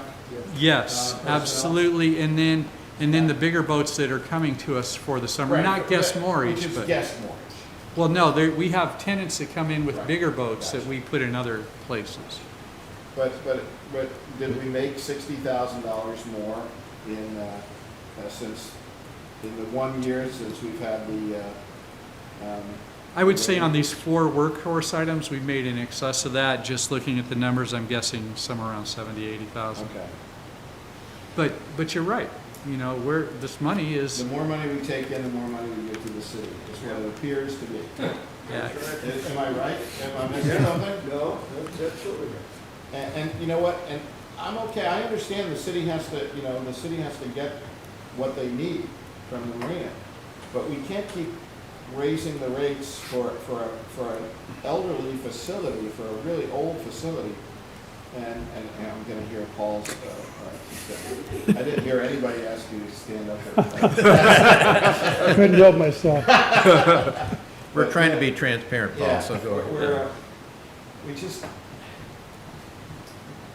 it's done, we're gonna do it. Nobody's gonna like it, as you said, but we're gonna keep charging more and more for a facility that is getting older and older and older and doesn't offer the services that we need. So, Yeah. that's Like I what- said, this is the second least favorable thing I do at the marina. Gotcha. Hi, Paul. Well, we've had this discussion a number of times, but I just thought I'd stand up and say it one more time, and that is that you're at the lowest rates in most of Puget Sound. Mhm. Over the last 10 years, rates didn't increase, I think it was for 7 years. So you can't just look at a 1-year increase, you have to look at it over time and see. You know in your own lives, in your own businesses, that your costs are increasing and you have to cover them. And there was a lot of bubble there. Now, I hear you also talking about the Moffett nickel work. You would have needed to do that anyway. So you've got to pay for that. I think you have a legitimate concern about the indirect costs. But when I said that earlier in our discussions, it's been 2 years now that we've been talking about this. The first meeting I came to was the first game that Russell Wilson was playing for Denver. And he's not even there anymore. That's true. So you're going to have some of those expenses, and or you got to cover your expenses. If you don't, then you get farther and farther behind. And in that 2006 plan, I mean, we said the same thing then. So there hasn't been much done. Everything's gotten more expensive, and you're going to have to figure out whether you move forward with that. But something else that occurs to me, I'm on boards myself, and you've got a fiduciary responsibility. And the fiduciary responsibility is to make sure that the health of the marina is as good as you can make it. And that doesn't happen when you say you're not going to increase rates every year. So as far as I can say, this is just makeup for that. It doesn't pull you up to the top level of marinas in this area even. It's just getting you back where you should have been. I did a quick scan. I looked at Anacortes, Bellingham, Everett, down, and I found that these were still 10 to 16% less than the going rates. Yeah. Yeah, our target in designing these rates, and something to keep in mind, is that at the end of the 3 years, our rates are going to be at the 2023 level. Now, We're there's still going to be behind. There's Yeah. pressure on other marinas to not raise rates as rapidly as they have, and you can really see the differential between the public and the private. Anacortes Marina, for example, they're rebuilding all of those floats, and they're increasing at 8 to 10% per year. They need to make the money. They need to have a return on investment. And for you, the return on investment is having the funds to actually rebuild some of these things. So we've gone basically 10 years without making that reserve higher.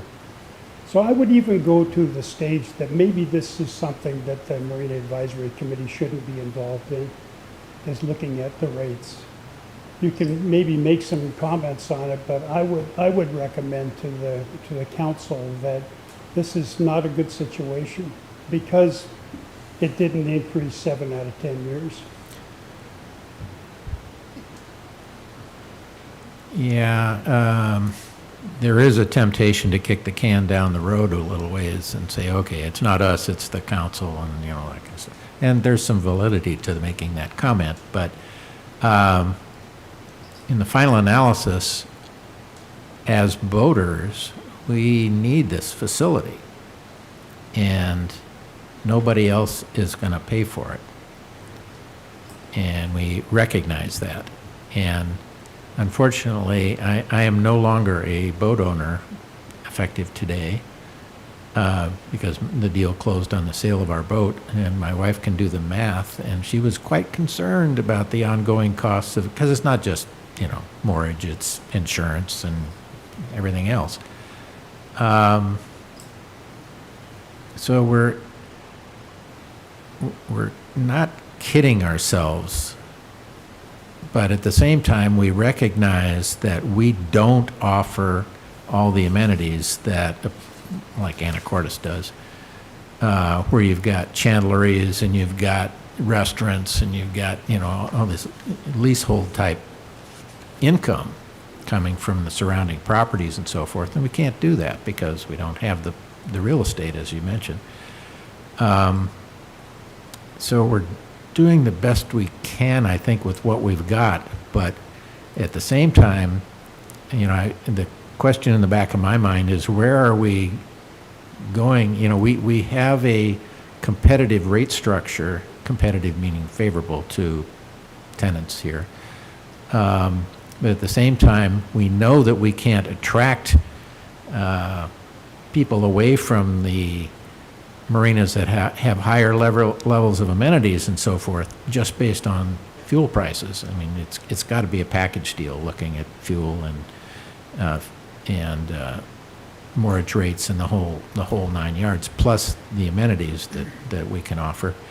And Chris and his staff get kudos all the time from satisfied customers. People enjoy coming here and so forth, but we have to give them a reason to come here. And unfortunately, lower rates and inexpensive fuel and so forth have been our drawing cards for a long, long time. And I don't see us getting away from that, frankly. Yeah, Louis, I'd just like to point out that all those marinas that you just mentioned, I don't believe any of those marinas have boats that are sitting on the bottom. You're right. Yeah. If you want to pay 16% more to get your boat off the bottom, I think a lot of people would do it. If it were that simple. Does that mean that we can implement a 16% dredge fee? Probably. If it puts up the bottom. Byron's volunteering for that, apparently. Looking at these numbers, it seems like increasing mortgage rates has led to more income, even if it's not going directly to the marina. And looking down the list, there's a lot of 100%, 98% occupied wait lists that are a long time. From a business perspective, and I'm arguing against my own interests here, these numbers say raise them more. And even if that money is going to the city, if the city sees the marina as a income source, they're more likely to invest in it. You know, it's interesting you say that, Dave, because, you know, we've heard a lot of city council members have talked about how it's time for the city to pony up some money for the marina. We've heard that from a number of different city council members. We just heard Mr. Goldman say, there is no money to pony up. I mean, it's all accounted for. Everything in the budget is accounted for. So what are you going to do? Hire one less police officer? I mean, you know, this isn't going to happen. So it may be well-intentioned that they recognize that that is the jewel of Oak Harbor. How many times have we heard that said? But when you look at their budget, there's no surplus. There's no line item that can be cut to fund the marina, to fund even a partial of this dredging. You know, and God, what happens if a roof collapses? You know, Chris probably sits up at night and thinks about that. You know, Absolutely. And where is that money going to come from? It's going to come from whatever we've put together. You know, from the marina rate increase, the little over $2 million that's apparently out there. You know, I mean, because we can't make any more insurance claims, you know, because we won't have any more insurance. So as Byron said earlier, we're at a crossroads here. We have an existential threat to this facility. So, What does this rate increase do to increase income? What's the percentage increase overall? It's between 11 and 14% on the moorage alone. I'd have to run the numbers on the rest of it, but I would say that overall, right now, By far and away, the mortgage is Yeah. paying the bills. But the numbers that I gave you guys on the moorage, dredge fee, sheds, average, we're up about 10% just on those 4 items compared to those 4 items this time last year. So if you throw in the other ones, assuming that's the same, somewhere around 10%, I would say, 10 to 15%. And this increase constitutes about a 15 to 18%. And that's right in the ballpark. And you don't feel that's going to hurt us in terms of tenancy? No, I don't. Okay. I don't. Our wait lists are still strong.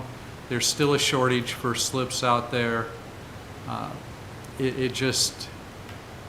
think we're going to be okay.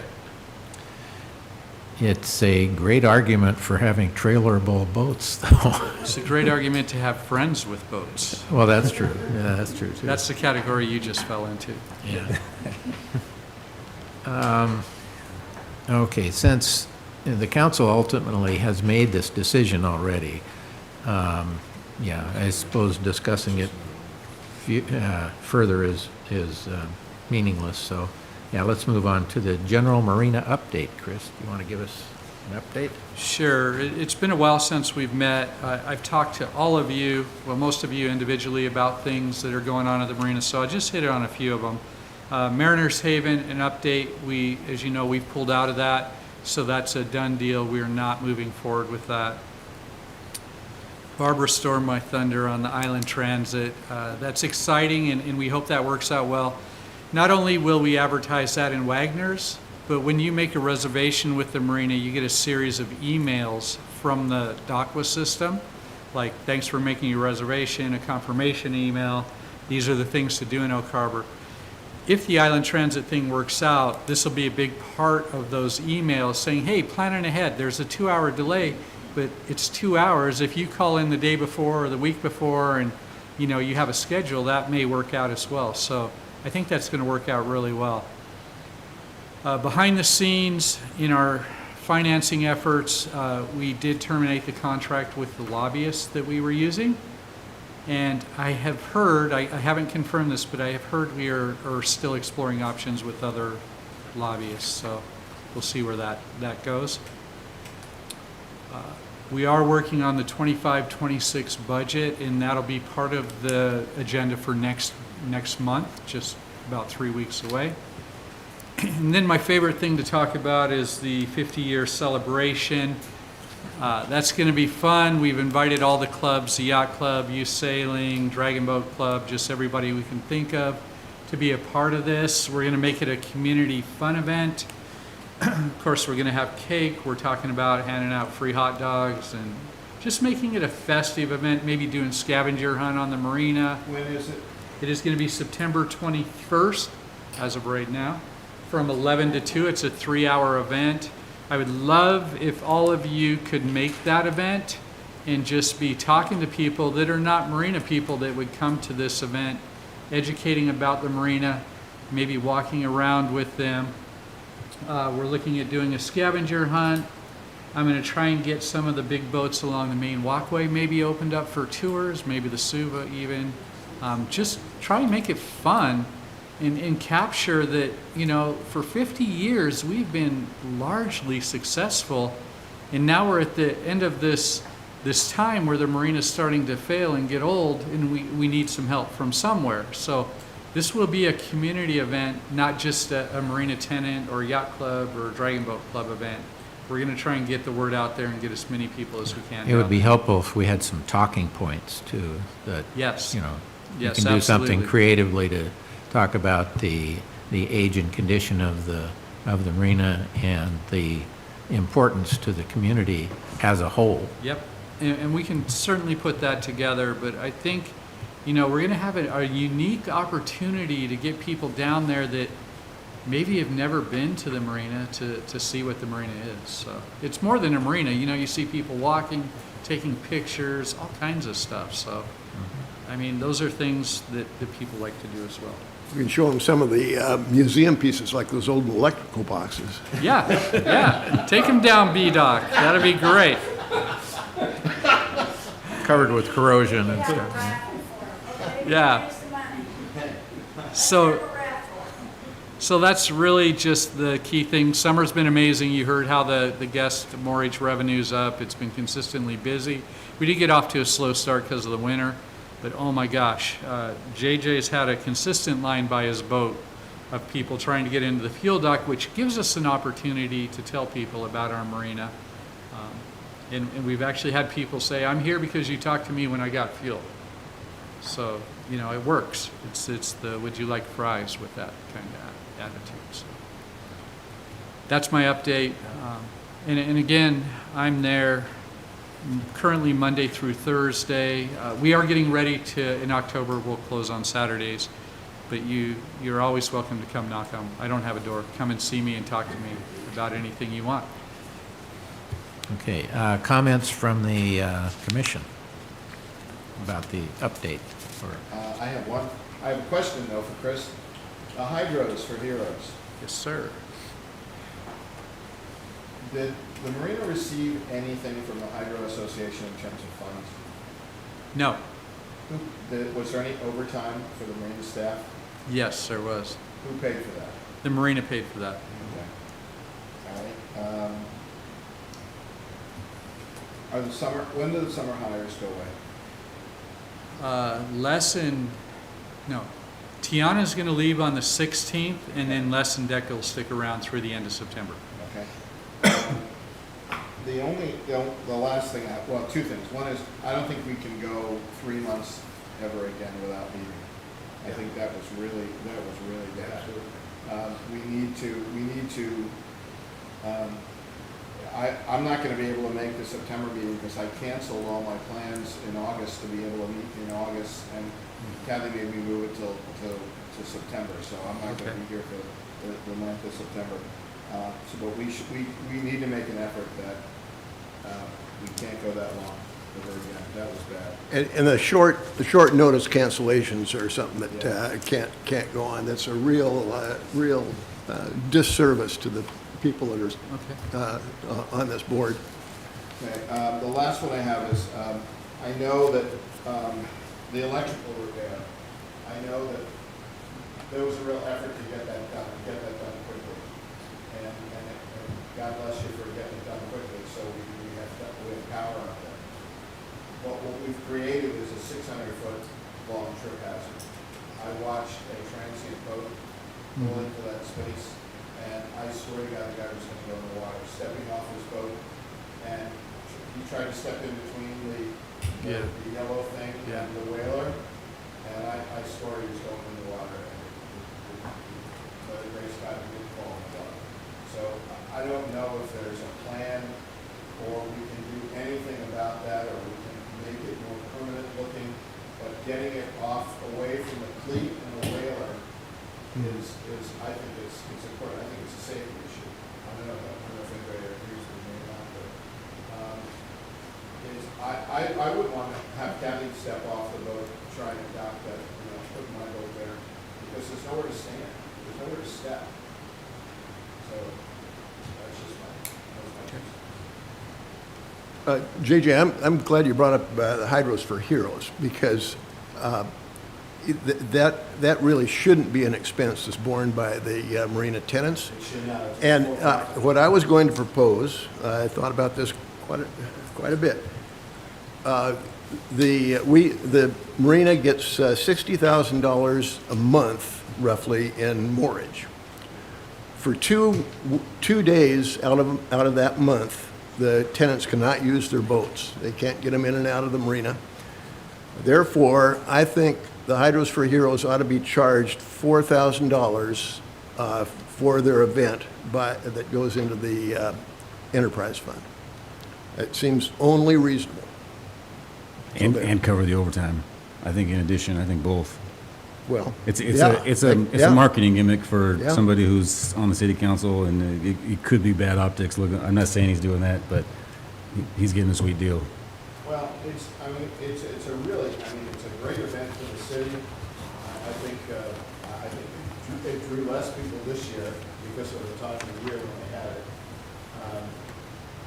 I just don't want to see the marina incur a big expense for profit enterprise. And I know the marina rents the picnic areas out there, and they fill all the slips, and we realize the revenue from that, but it shouldn't be a freebie, but I don't want to discourage them, from coming. it's a huge imposition on the marina tenants who are paying good money to moor their boats for, and they can't use them for 2 days in the summertime. If we're, in February, it might not be such a big deal, but, Does the marina also do a lot of maintenance on the dock that's in use for that? On the one down here at Flintstone? Yeah. No, not really. That is stored over at the marina in the wintertime, and then we tow it over there, leave it there. We may hose it off every once in a while, put a few fasteners in it, but no, there's not much maintenance that we do. That's largely a parks dock, not a marina dock. But if it starts smelling bad enough, we'll hose it off at the marina. So. And another tactic for charging for that would be the fee for assistance of city staff in moving a boat. You could use that rate. I think that would be appropriate. And then another suggestion for that is that, it closes off the marina, but for a big portion of the time, there's nothing going on out there. Mm-hmm. So having a route that's well defined of when there's not a race going on, boats can go through here. They kind of turn themselves into king of the ocean for a few days. But in reality, I think that there could be a lot more traffic in and out. And I think that's on them to figure out. I tend to agree with these comments about that the event should be bearing the costs, and any additional revenues that we can generate would be a good thing. How do we propose carry that message to the hydros folks. It can be the subject of our meeting, but I think that we cannot just focus, I'm sure we cannot just focus on the hydros. We're opening up the door for all of our charitable organizations that operate out of the marina. I think the hydros are a for-profit organization. No, it's not. It's a No, nonprofit. It's a A nonprofit. nonprofit, okay. But it's Yeah, not a they're- but it's not a charitable nonprofit. It is a Yes, charitable. one? Yes, it is. yes. It is. Is it? And, Okay. yeah, So- they make the commitment to expend their funds for, it used to be in a partnership with the Rotary Club, and that went away because of a bunch of different reasons, but, so they're on their own now as far as any checks they're writing. I don't know. If that any. offhand. I have no idea what they do. And, yeah, and maybe a little bit of oversight would be warranted from the marina's perspective to, and, you know, if it's a matter of meeting with the principals in that entity, one of whom's on the council, you know, I could participate in that. So if you wanted to set up something, you know, maybe a couple of us could. Yeah, I can. I just want to make sure that you guys understand that we are opening the door for all of the charitable organizations within the marina We need to think pay about equally and that. fairly as does the hydros. So think I the want to dif- make sure you understand that. Yeah, and I understand that, and I hear exactly what you're saying. Yes. I think the defining characteristic of the hydros events is shutting down the marina. Yeah. Yeah. That's true. And the overtime that the marina staff puts in, because I don't think anybody else requires that the marina staff actually work overtime. Well, youth sailing uses a small amount of, you know, moving docks. I and didn't so- realize but that they not, did not, I didn't realize there was any So- overtime involved. What we can do with this moving forward is we can make it an agenda item for a future meeting.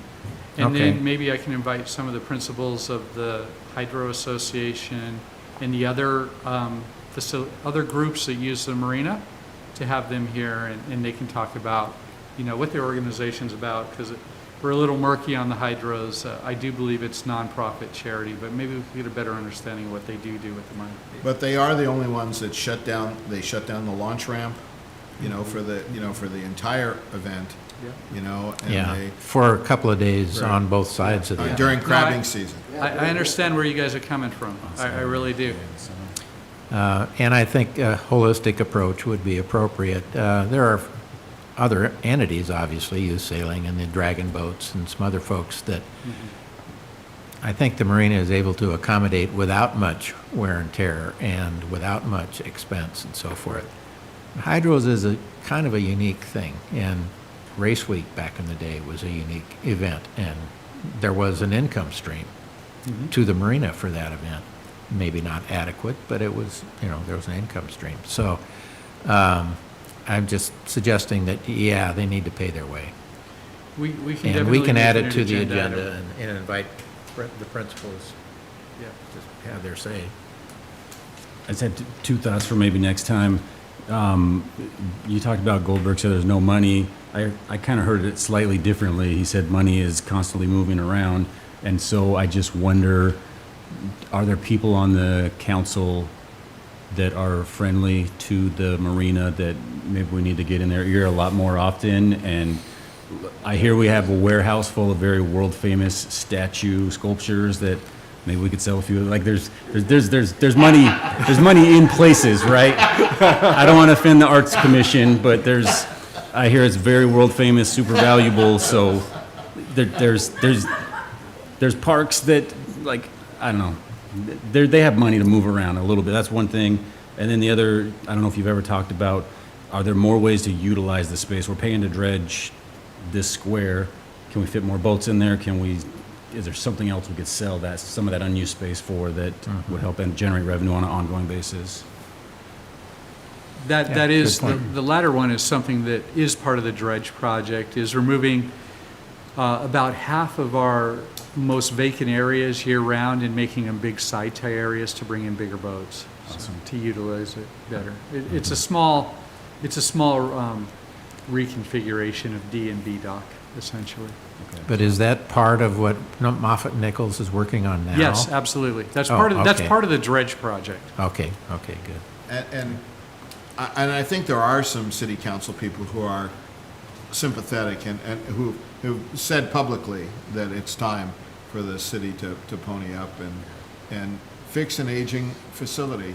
You know, it's just like the Washington State ferry system. They built boats to last 40 years that have been in service for 65 and 70 and 80 years. Yeah. You know, I mean, you can't fault them when they break. And we do have, and the mayor has expressed, you know, interest that it's time. Well, I get it, it's tough to raise taxes to benefit 300 people. It's not just 300 people. That's the point. It's a city park. They don't like to call it that, but it is a city park that we pay for. Okay. Well, and I'm on council, and Chris can testify to this. When I first met Chris, and received that was appointed, I asked to be removed. I asked until Chris knows. Maybe they're calling him, or I'm visiting him, what can we do, or where are we coming up with ideas? That's why we make transit, that's what we're hoping, because the bus doesn't come down there, from stuck on the bus, on the boat, you know, and so we asked so we could bring it into the town. So Yeah. this is kind of things that we're working on. Hopefully we'll get the hotel, that might be a bigger draw. Yeah. I know the Parks Department is working on something to fix up, Bradley Park there. So there's other things that I can't talk about that are coming up, and we're actively, we know we have to do something. Yeah. Just trying to figure out all the moving parts. Yeah, awesome. Yeah, I just throwing out. I have a question later about the transit thing. I'm wondering how different that is from Uber or something, but we're out of time, so we'll have to talk about that later. Yeah, We need to get that to Wagner's, because this is the time of the year when they write up their new. Well, we're Yeah. not sure, they haven't guaranteed it, but it looks good, you know. Is it free? I mean, what's the benefit of that over, like, everybody has Uber on their phone already on it? I don't think we use Uber very often. We do use Uber at the marina. It's tough, yeah. Yeah. And the thing is, this is an on-call system, so if we were coming in on Tuesday, we could call and say, hey, can you pick me up at 8 o'clock? That way you can go downtown, you can go grocery shopping, you can go down the island. You can do a lot of fun things that you couldn't do. Uber's not gonna take you all the way down the lane, where if you have the bus stop on Bay Shore, that one enables us to go down there. Then you can tell, hey, look at all these great things. See the you can island, do yeah. all that. And then we have all the restaurants and businesses, so that's what we're hoping that they will. Yeah, that's what I was going to say. Do you have to schedule 2 hours ahead of time to come back too? They probably have certain routes that probably take them off and then. If they get stuck, they have Yeah. to stay in a hotel. It's just better for the local economy. You know, and the price is right on the island transit. It's free. It's free. If we, we need to commit, and that's a resolution that we can make at this commission to be in contact with Island Transit and make sure that service is utilized. Talk to her, they are working on that project. And Okay. I will, who are you talking to? it's Selena. She's Selena? marketing it. Okay. And I continue to drive them crazy about it. Okay, well, I'll talk to you about that, Barbara, so, because we don't want to drive them too crazy. Hey, I think we got the food truck. Yeah. Future agenda items, I think we've already talked about. I've got a list of them here. First and foremost, I'd love to hear what you guys want. It's agenda items. You can email it to me. Okay. But as far as the next meeting goes, we won't have time to pull the hydro thing together in just 2 or 3 weeks. But what we can pull together is I can give you a report on where we're at in doing the budget, some of the things we're looking at doing with the budget, that sort of deal. And this is the 25-26 budget. We've also had this idea for the Marine Advisory Committee is we have these projects going on, and there's just so much going on down there to get the commission more involved in that, and that's by creating subgroups. Maybe we'll have a subgroup of you folks that's part of the dredging process. Maybe we'll have a subgroup that's part of the finances. Maybe we'll have a subgroup that's helping us with inviting yacht clubs and getting more groups here, that sort of thing.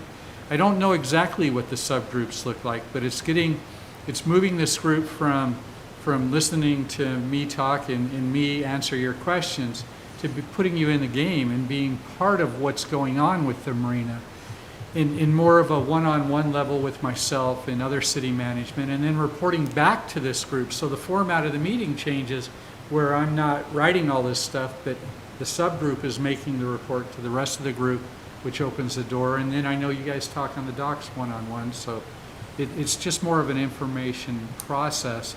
But I thought I would make that a agenda item for the next meeting. And truthfully, the agenda bill won't have a lot in it.